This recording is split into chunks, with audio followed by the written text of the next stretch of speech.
오늘 함께 보실 말씀은 야고보서 4장 13절에서 17절까지의 말씀입니다.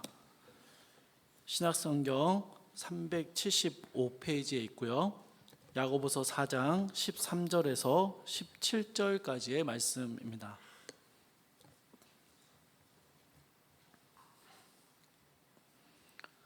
자, 한 절씩 함께 교독하도록 하겠습니다. 제가 먼저 읽겠습니다.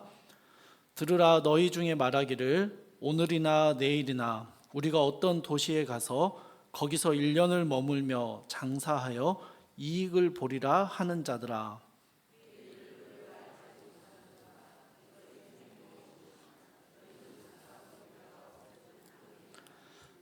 너희가 도리어 말하기를 주의 뜻이면 우리가 살기도 하고 이것이나 저것을 하리라 할 것이거늘,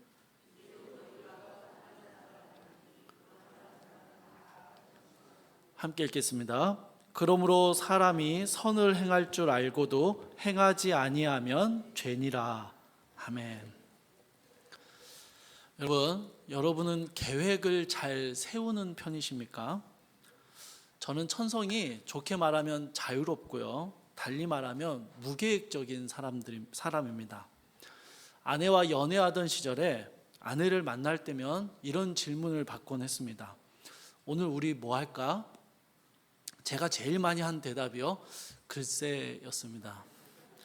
아무런 계획 없이 나왔다라는 것이죠. 아내의 표정이 좀 안 좋아질 것 같으면 제가 얼른 덧붙여서 이렇게 말했습니다. 난 너랑 같이 있으면 뭘 해도 행복해. 아무것도 안 하고 너만 바라보고 있고 싶어.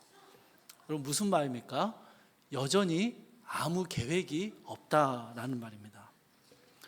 우리가 살아가는 사회는요, 끊임없이 계획을 세울 것을 우리에게 요구합니다. 오늘 하루의 계획, 이번 달 계획, 1년의 계획, 미래의 계획 등등 우리는 정말 많은 계획들 속에서 살아가고 있습니다. 어린 아이들에게는요, 너는 커서 뭐가 될래? 라고 꿈을 묻고요, 청년들에게는 인생의 계획을 질문합니다. 때때로 너는 도대체 무슨 생각으로 사냐? 라는 질문을 할 때도 있고 들을 때도 있는데요, 이 역시 너는 왜 그렇게 계획 없는 삶을 살고 있느냐라는 핀잔일 때가 있습니다. 현대를 살아가는 우리는요, 끊임없이 계획을 세워야 하고 목표를 설정해야 하고 어떤 결과를 얻게 될 것인지를 예상해야 한다라고 배우고 그렇게 살아갑니다. 학창 시절에는 공부 계획을 세우고요, 목표 점수도 세웁니다. 수험생은 원하는 대학교와 학과를 정해야 되고요, 예상 점수를 계산하면서 보냅니다. 대학 생활은요, 어떻습니까? 치열하게 취업을 준비하고 계획해야 합니다. 직장에서, 사회에서도 우리는 끊임없이 계획을 세우고 그 계획을 이루어가는 과정 가운데서 살아가는 것이죠. 여러분, 계획을 세우는 것 자체가 절대 잘못된 것은 아닙니다. 계획을 잘 세워야 실행을 할 수 있고요, 원하는 좋은 결과를 얻을 수 있기 때문입니다. 제가 말씀드리고 싶은 것은요, 우리는 어린 시절부터 지금에 이르기까지 항상 어떤 계획을 세우며 살아가는 것에 매우 익숙하다라는 것입니다. 여러분, 당장 오늘 예배 마치고 점심을 뭘 먹을지 이미 계획이 있으시죠? 이 계획들이 다 우리에게 있습니다. 오늘 우리가 읽은 이 본문에서는요, 그냥 그렇게 세상 속에서 열심히 계획을 세우고 실행을 해 나가며 살아가는 어떤 사람들이 등장합니다. 여러분, 13절을 보시면요, 오늘이나 내일이나 우리가 어떤 도시에 가서 거기서 1년을 머물며 장사하여 이익을 보리라 라고 말하는 이런 사람들, 상인들입니다. 1세기 당시에는요, 물건을 사고 팔기 위해서 긴 여행을 떠나는 것이 매우 흔한 일이었습니다. 이들은 장사를 시작할 시점을 고민하고 무엇을 팔고 무엇을 살 것인가를 고민하며 시장 조사를 했습니다. 언제 배가 준비될지, 물건은 언제 실을 수 있을지, 이 물건을 언제 사고 팔아야 하는지, 아마도 1년 정도는 그 지역에 가서 머물러야 할 것 같다라는 아주 구체적인 계획들을 세우고 있는 것이죠. 그리고 당연하게도 이 모든 장사 계획들은요, 이윤을 얻고자 하는 목적을 가지고 있습니다. 야고보 당시에 박해를 피해서 로마 제국 곳곳으로 흩어져 살아야 했던 이스라엘 백성들, 유대인들, 특별히 기독교인들은요, 새로운 지역에 정착하여 살기 위해서 계획을 세우고 상업 활동을 해 나가야 했습니다. 그러니 이렇게 계획을 세우고 이익을 추구하고 정착해서 살아가는 이들의 모습은요, 그 당시 야고보서 당시에 유대인들의 모습의 일반적인 모습이었다라고 할 수 있습니다. 이렇게 흩어져서 열심히 살아가는 유대인들을 향해서, 이 기독교인들을 향해서 야고보가 13절을 시작하면서 들으라라는 말로 시작합니다. 이 들으라라고 말할 때는요, 야고보가 특별히 야고보서에서 들으라라고 말할 때는 어떤 경고와 권면을 할 때 이 이야기를 합니다. 여러분 14절 말씀입니다. 내일 일을 너희가 알지 못하는도다. 너희 생명이 무엇이냐? 너희는 잠깐 보이다가 없어지는 안개니라. 한 치 앞도 모르는 게 인생이죠. 우리 앞날이 어찌 될지 정말 알 수가 없습니다. 아무리 계획을 잘 세우고 아무리 노력해도 한순간에 일이 틀어질 수 있고요, 반면에 다 망하는 것 같다 싶더라도 어떤 계기로 뜻하지 않게 일이 잘 풀리기도 합니다. 여러분, 야고보가요, 이런 운명론적인 이야기를 하고 있는 것일까요? 아니죠, 여러분.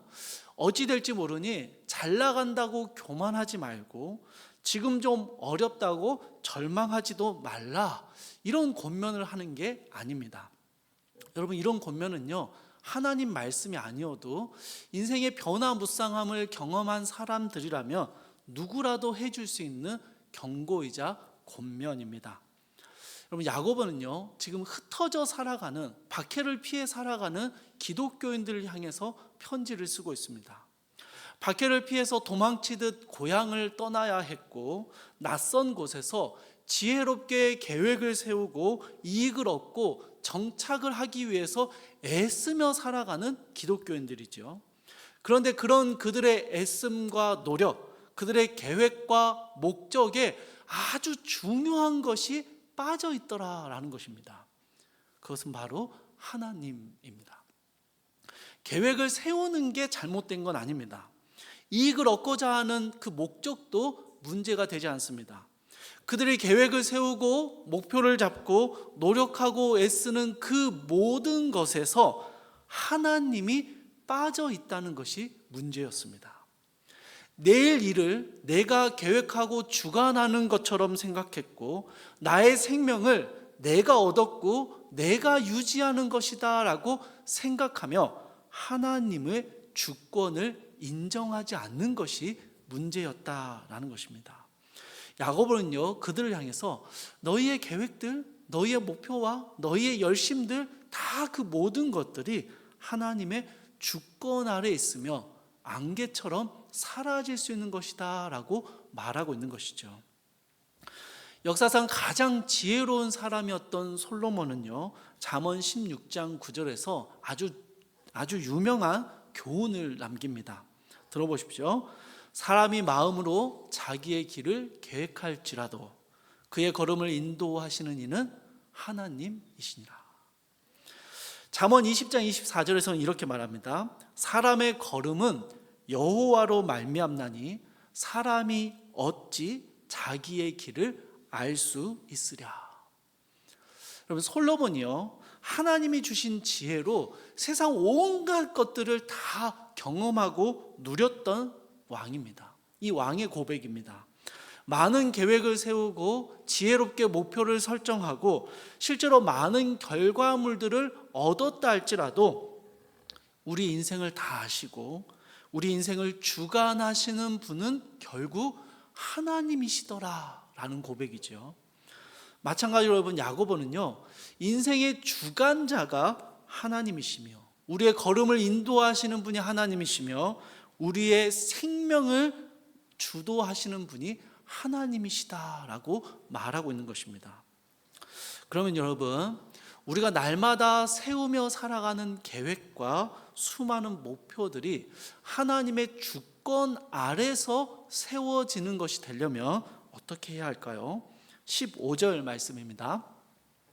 너희가 도리어 말하기를 주의 뜻이면 우리가 살기도 하고 이것이나 저것을 하리라 할 것이거늘. 그럼 야고보는요, 주님의 주권, 하나님의 주권 아래서 계획을 세우고 목표를 세우는 모습을 주의 뜻이라는 말로 표현합니다. 다시 말하면 13절에 상인들이 책망을 받았던 이유는요, 주의 뜻을 구하지 않았기 때문입니다. 주의 뜻을 얻지 못하고 자신들의 계획과 자신들의 목표를 마음대로 잡았기 때문이죠. 주의 뜻이면 우리가 살기도 하고 이것이나 저것을 하리라 라고 말하면서 주의 뜻대로 계획을 세우고 인생을 계획하고 목표를 잡았어야 했는데 그러지 않았던 것입니다. 인생의 중요한 결정을 내리면서 주의 뜻을 묻지 않았습니다. 그래서 그들은 미래를 자신들이 계획하는 대로 이룰 수 있을 것이다 라고 교만하게 생각했고, 이익을 얻고자 하는 그 목적이 이기적이고 정욕적이며 세속적인 목적으로 바뀌어 버렸던 것입니다. 바로 이것 때문에 야고보는 상인들을 책망하며 주의 뜻을 구해야 한다라고 말하고 있는 것이죠. 주 안에서 사랑하는 성도 여러분, 야고보가 말하고 있는 주의 뜻을 구하고 주의 뜻대로 계획하고 주의 뜻에 맞는 목표를 세운다는 건 그럼 무엇일까요? 도대체 어떤 의미일까요? 하나님께서 우리에게 이미 정해 두신 운명이 있고, 그래서 하나님의 그 정해 두신 바를 정확하게 알고 그 운명대로 살아야 한다라는 그런 이야기일까요? 여러분, 제 이야기를 좀 잠깐 하겠습니다. 저는 중학교 때 이원호라는 작가가 쓴 황제의 꿈이라는 소설을 굉장히 재밌게 읽었습니다. 그리고 그 책을 읽고 경영학과를 가야겠다라고 결심을 했습니다. 그래서 중학교 2학년 때부터 누군가 저에게 너는 커서 뭐가 될래? 라고 물으면 저는 이렇게 대답했습니다. 경영학과를 가서 공인회계사를 따고 유학을 가서 MBA 과정을 밟을 겁니다. 계획과 목표가 굉장히 뚜렷했죠. 대학을 결정할 때는요, 당시의 집안에 대학생이 저를 포함해서 3명이 있어서 학비가 가장 싼 곳으로 결정을 했습니다. 어머니께서는 제가 그 학교를 다니는 것 자체가 효도이고 장학금이다 라고 말씀하셨지만 얼마 안 가서 남들 다 받는 장학금 왜 못 받냐고 꾸중하셨습니다. 대학교 1학년을 마치자마자 군대를 갔는데요, 교회 선배들을 비롯해서 주변의 대부분의 사람들이 다 말리는데도 기어코 입대를 했습니다. 2002년에 열릴 월드컵을 민간인의 신분으로 보겠다라는 단 한 가지의 이유 때문이었습니다.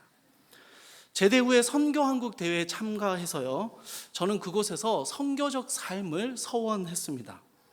선교사가 되는 게 제 운명이라고 생각했기 때문이 아니었고요, 선교가 하나님의 분명한 목적과 기쁨임을 알게 됐을 때 그 좋은 일에 나도 동참하고 싶다라는 마음이 들었기 때문입니다. 신학을 공부할 필요성을 느껴서 신학교에 갔고요, 목회가 곧 선교적 삶이다라는 것을 깨달았고 이렇게 사역을 하고 있습니다. 여러분, 저는요, 제 인생의 모든 일들을 계획하고 진행해 오면서 주의 뜻을 구하기보다는 그냥 그 일이 좋아 보여서 혹은 그게 옳은 일 같아서 진행할 때가 훨씬 더 많았습니다. 그렇다고 제가 제 마음대로 했다, 그건 아니고요, 중요한 선택과 결정의 순간에 하나님께 기도하며 하나님의 뜻을 구하고 도우심을 구하는 과정을 놓치지는 않았습니다.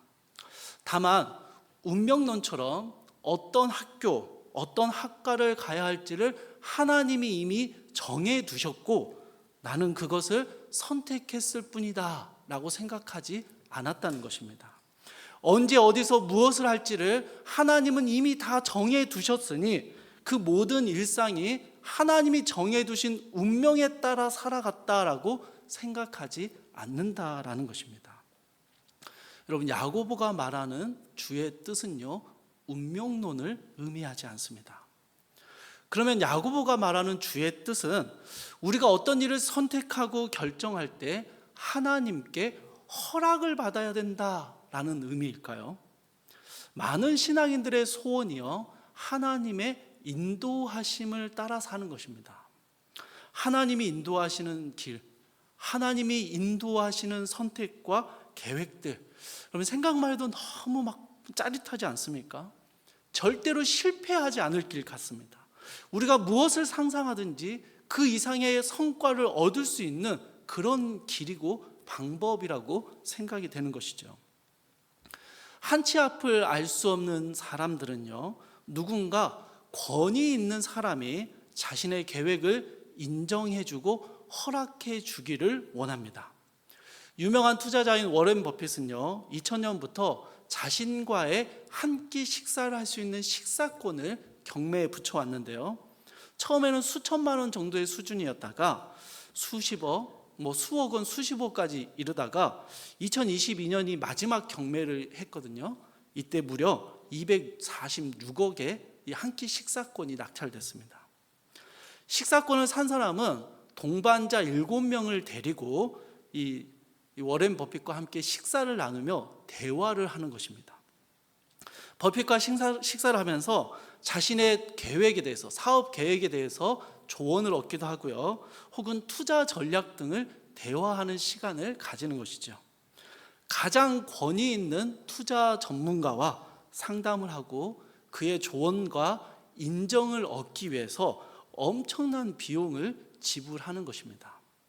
워렌 버핏이 조언을 해준 사업 계획, 워렌 버핏도 함께 동참한 투자 전략, 여러분 이게요, 엄청난 가치를 가지고 있다라고 여겼던 것입니다. 주의 뜻을 이야기하는 우리의 마음이 마치 이와 같을 때가 있는 것 같습니다. 우리의 계획이나 우리의 목표가, 우리가 목표로 하는 일들이 주의 뜻에 합당하다면, 주님이 허락해 주시고 인정해 주신다면 그 과정이 아주 순탄할 것이고 기대 이상의 결과를 얻게 될 것이다 라는 생각이죠. 그래서 하나님께 허락을 받는 게 중요하다고 여기는 것입니다.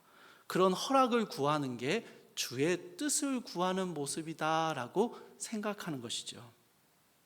그러나 여러분, 결론적으로 말씀드리면 야고보가 말하는 주의 뜻을 행하는 것, 주의 뜻대로 행하는 것은요, 하나님의 허락을 받는다는 것을 의미하지 않습니다.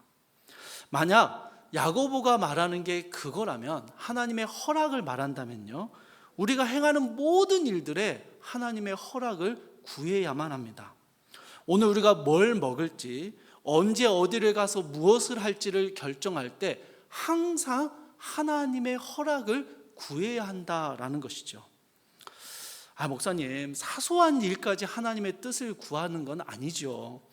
그냥 중요한 결정과 계획들에 하나님의 허락을 받는 것 아닙니까? 그럼 여러분, 제가 한번 여쭤볼게요.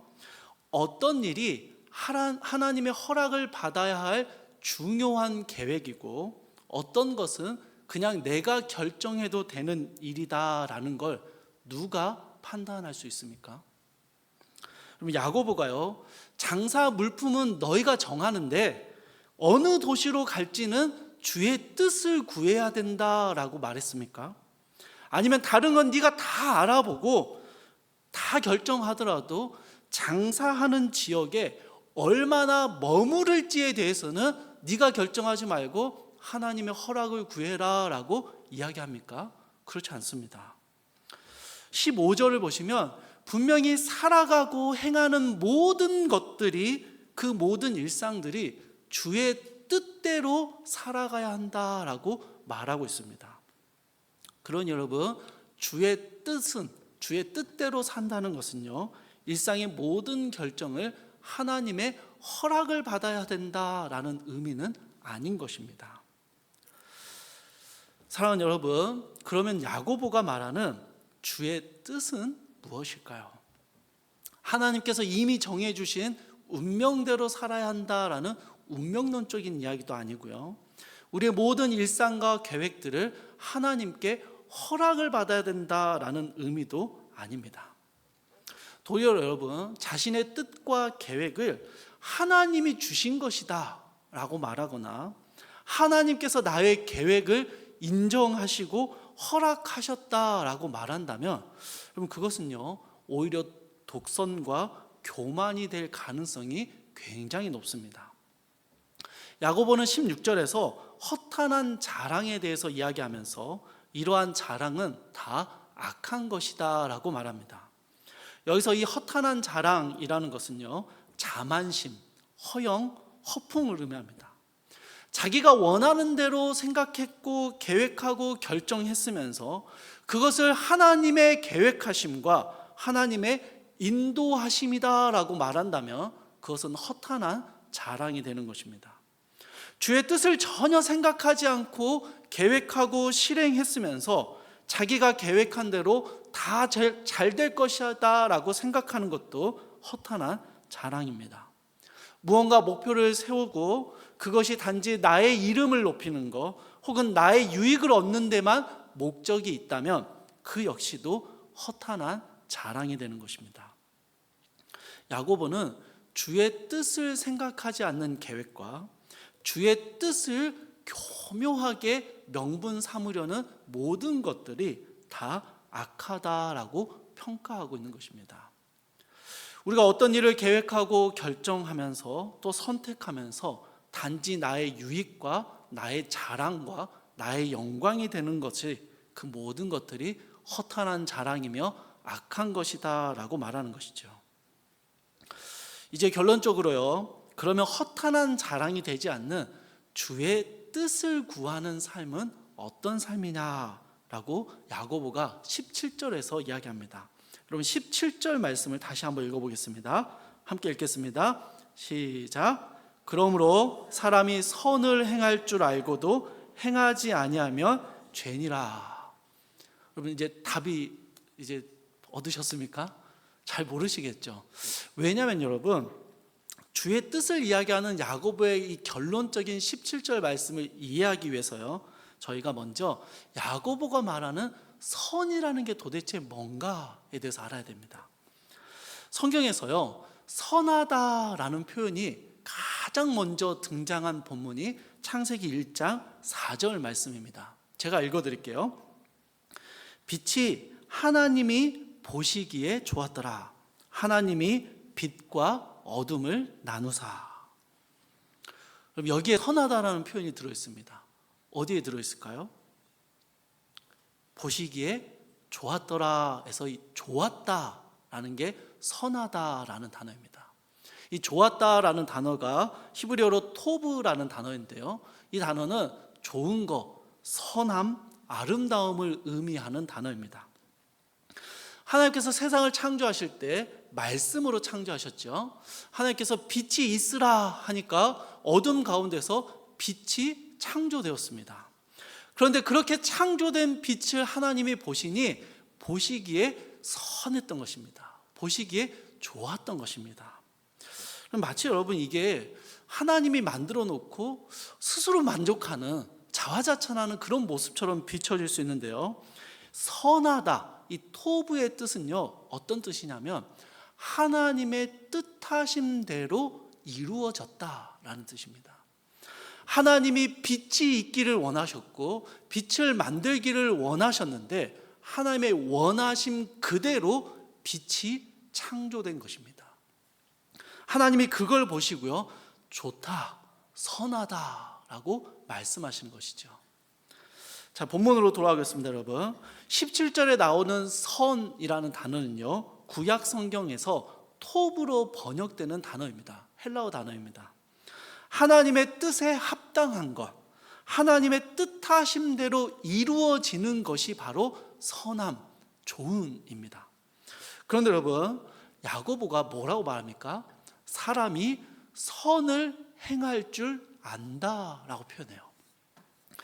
여러분 이것은 모든 사람을 말하는 게 아니고요, 예수 그리스도로 말미암아 구원을 받은 기독교인들을 의미합니다. 우리는 본래 선을 행할 수 없는 존재들입니다. 온전히 어둠과 죄악뿐인 사람들이었고요. 선한 것이 무엇인지, 하나님의 뜻하심이 무엇인지도 전혀 알지 못하는 그런 사람들이었어요. 그런데 그리스도의 십자가로 구원을 받고 성령의 새롭게 하심을 받게 되니까요, 우리가 어떤 존재가 되냐면요, 선을 행할 줄 아는 존재가 되었다라는 것입니다. 달리 말하면요, 하나님의 뜻을 아는 존재입니다. 하나님의 뜻을 이룰 줄 아는 존재가 되었다라는 것입니다. 그게 우리입니다. 그러니까 야고보가 무엇을 말합니까? 너희는 이미 하나님의 뜻을 알고 있다. 구원받은 성도는 이미 주의 뜻이 무엇인지를 안다는 거예요. 우리가 맨날 주님의 뜻이 어디 있는지, 내가 무엇을 해야 할지, 어떤 결정을 내려야 할지 주님의 뜻을 알려달라고 기도하는데요, 야고보가 하는 말은요, 너희는 이미 선을 행할 줄 아는 사람들이다. 너희는 이미 주의 뜻에 합당한 삶이 무엇인지를 알고 있다. 하나님의 뜻하심대로 이루어지는 선이 무엇인지 그 선을 행할 줄 아는 존재가 바로 너희이다 라고 말하는 것입니다. 그런데 여러분, 뭐가 문제입니까? 다만 선을 행할 줄 아는데 선을 행하지 않는 죄를 범하고 있는 것입니다. 하나님의 뜻을 알면서도 그 하나님의 뜻대로 행하지 않는 완악함이 우리에게 있다라는 것이죠. 주 안에서 사랑하는 성도 여러분, 우리는 주님의 뜻을 몰라서, 아니 그 뜻을 구하거나 그 뜻을 제대로 이해하지 못해서 행하지 못하는 게 아니었습니다. 알아도 행하지 않는 것입니다. 그러니 더더욱 주님의 뜻을 모르게 되는 것이죠. 새해가 시작되면서 우리는 선교적 삶을 함께 고민하고 있습니다. 성경에 나타나는 하나님의 뜻이 선교적 삶에 있다라는 사실을 여러분 처음 들어보셨습니까? 뭔가 담임 목사님만의 획기적인 발견이고 수천 년 만에 대단한 위대한 성경의 해석이라고 생각하십니까? 아니죠. 이미 우리는요, 하나님의 영광을 위해서 사는 것이 성도의 삶의 본질임을 알고 있습니다. 우리가 먹든지 마시든지 하나님의 영광을 위해서 하라는 이 사도 바울의 권면을 우리는 잘 알고 있습니다. 그런데 문제가 뭡니까? 행하지 않는 것입니다. 주님의 뜻을 알면서도 행하지 않는 게 문제입니다. 헐벗고 굶주린 이웃을 보면서 그를 돕는 것이 주님의 뜻인지 아닌지를 물으시겠습니까? 복음을 알지 못하고 죽어가는 이들을 보면서 그들에게 복음을 전하는 것이 주님의 뜻인지, 복음을 전하지 않는 것이 주님의 뜻인지 물어보시겠습니까? 교회에 여러 섬김과 손길이 필요한 것을 보면서 내가 섬기는 것이 주님의 뜻인지 아닌지를 물어볼 필요가 있겠습니까? 더 많은 이익을 얻을 수 있는 부정직한 일과 손해를 보게 될 정직한 일 중에서 어떤 것이 주님의 뜻에 합당한 것인지를 굳이 물어봐야 하는 것입니까? 십자가로 구속받은 성도들은요, 그 십자가의 놀라운 사랑과 그 우리의 죄로 인한 예수 그리스도의 참혹한 죽음의 대가를 압니다. 그래서 그 성도들은요, 우리가 받은 이 새 생명으로 살아야 할 삶이, 우리가 살아가는 모든 일상이 이제는 하나님의 영광을 위해 살아가야 함을 너무나도 잘 알고 있는 것입니다. 먹고 마시는 것조차도 하나님의 영광을 위한 것이 되어야 한다라고 믿는 사람들이기 때문이죠. 여러분, 저는요 365일 다이어트 중입니다. 안 믿으시겠지만 다이어트 중입니다. 제가 더 매력적인 사람이 되고 양복에 옷발을 더 많이 받고 이 여름 휴가 때 해변에서 상의를 탈의하기 위해서 다이어트 하는 게 아닙니다. 하나님의 영광을 위해서 다이어트 합니다. 제가 건강함으로 주님이 맡겨주신 사역을 잘 감당하기 위해서입니다. 저는 밤 10시가 되면 강박적으로 잠자리에 듭니다. 그렇게 싫어하던 건강식품도 잘 챙겨 먹고 있습니다. 그것이 주의 뜻임을 믿기 때문입니다. 주 안에서 사랑하는 성도 여러분, 하나님께서 이미 우리에게 당신의 뜻을 알려주셨습니다. 하나님의 뜻이 우리의 일상 가운데서 하나님을 드러내는, 하나님의 영광을 드러내는 삶임을 보여주셨습니다. 우리의 삶의 모든 자리에서 하나님을 드러내며 복음을 증거하는 선교적 삶으로 우리를 부르셨기 때문이죠. 하나님을 영광을 위해서 결정하고 선택하는 모든 것들이 우리 하나님은요, 그것이 주님의 뜻이다라고 말씀하십니다. 하나님께서 나를 자랑하는 허탄한 자랑이 아니라 주님의 영광을 드러내는 그것을 통해서 주님의 뜻을 이루어 가시는 것이죠. 마지막으로 야고보서 전체를 관통하는 핵심 주제를 표현하자면요, 하나님의 임재 또는 하나님과의 동행이라고 말할 수 있을 것 같습니다. 그래서 오늘 야고보가 말하는 주의 뜻 역시도 하나님의 임재와 동행하심의 연장선입니다. 주의 뜻대로 살아간다는 것은요, 하나님의 임재와 동행하심을 신뢰하는 것입니다. 하나님이 내 삶을 어떻게 인도하시든지 간에 그것을 신뢰하며 따라가겠노라라는 고백입니다. 사업이 번창하고 만사가 형통하며 그것을 하나님의 인도하심이라고 감사하며 하나님께 영광을 돌리듯이 인생의 절망스럽고 고통스러운 때에도 주님의 뜻을 고백할 수 있는 신뢰입니다. 내 인생의 고난과 아픔을 통해서 하나님께서 영광스러워지실 것을 고백하는 믿음이지요. 인생의 고난과 어려움을 만나게 되면요, 우리는요, 내가 혹시 잘못된 선택을 한 건 아닐까? 내가 잘못된 길을 가고 있는 건 아닐까? 하나님의 뜻이 이곳에 있지 않은 건 아닐지, 내가 어디서부터 잘못되었고 어디로 가야 하고 어떤 선택을 해야 할지를 가르쳐 주시면 순종할 텐데 그 주님의 뜻을 알 수 없어서 답답하고 낙심할 때가 참 많이 있습니다. 그러나 여러분, 성경을 보시면요, 주님의 뜻은요, 때때로 광야를 향할 때가 있고요, 사망의 음침한 골짜기를 지나가게 하실 때도 있고, 가나안의 전쟁터로 몰아 넣으실 때도 있고요, 폐허가 된 예루살렘으로 인도하시기도 합니다. 그러나 주님의 뜻을 신뢰하며 살았던 사람들, 하나님의 영광을 바라보며 살았던 사람들은요, 그 모든 주님의 뜻하심의 자리들을 믿음으로 걸어갔던 것이죠. 주님의 영광이 드러나기를 바라면서 주님의 뜻이 내 삶 가운데 이루어지기를 소망하면서 내 삶을 주의 손에 맡겨드리는 이 믿음의 고백을 가지며 살아갔던 것입니다. 사랑하는 성도 여러분, 주님의 뜻이면 내가 그렇게 살리라 라는 고백은요, 나의 삶이 온전히 주의 손에 있다는 고백입니다.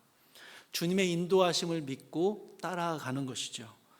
그래서 우리는 막막하고 어렵고 절망스러운 가운데도 하나님의 영광을 노래할 수 있고요, 하나님의 인도하심을 고백하며 찬양하고 기뻐하며 감사할 수 있습니다.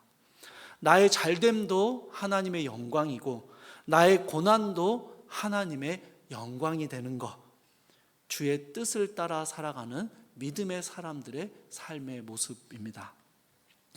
먼저 이 길을 걸었던 신앙의 선배인 사도 바울의 고백을 나누며 말씀을 마무리하겠습니다. 좀 읽기 편한 현대인의 성경으로 말씀을 읽어드리겠습니다.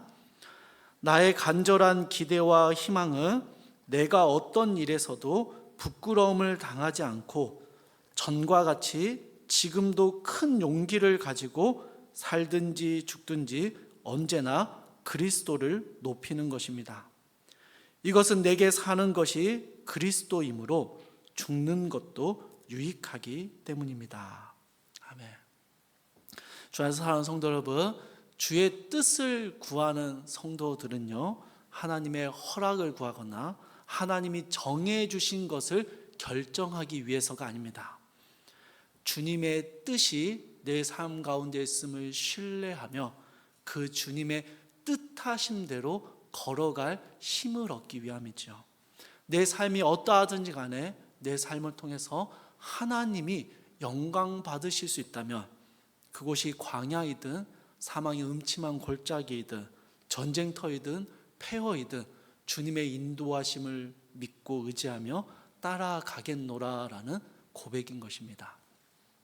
이 주님의 뜻을 따라가는, 주님의 뜻으로 하나님의 영광을 드러내며 살아가는 그 귀한 우리 모든 성도님들의 삶을 통해서 하나님의 뜻이 이루어지고 하나님의 영광이 더욱더 높여지는 귀하고 복된 삶이, 그 축복이 우리 모든 성도님들 가운데 있기를 주님의 이름으로 축복합니다.